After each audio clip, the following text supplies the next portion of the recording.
মসজিদ, মসজিদে নববী শরীফে আল্লাহ নবীর সাহাবা হযরত বেলাল রাদিয়াল্লাহু তাআলা আনহু আযান দিলেন।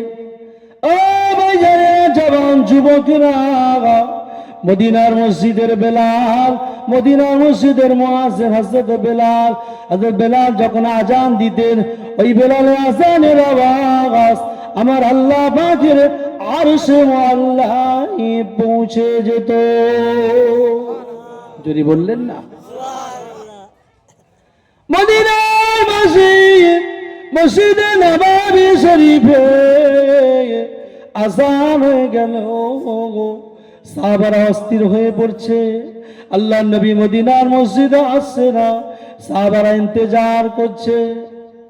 এমন সময় হযরত আলী রাদিয়াল্লাহু তাআলা আনহু এবং হযরত আব্বাস রাদিয়াল্লাহু তাআলা আনহু আল্লাহ নবীকে এসে বললেন, ইয়া রাসূলুল্লাহ হাবিবাল্লাহ, ইয়া রাসূলুল্লাহ হাবিবাল্লাহ, মানুষেরা নামাজের জন্য অপেক্ষা করছে, মানুষেরা নামাজের জন্য ইন্তজার করছে।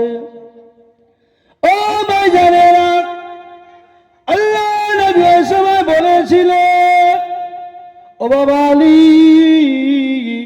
ও বাবা আব্বাস, যাও যাও চলে যাও, মোরা বাবা করিম ফালইউসাল্লু বিন্নাস।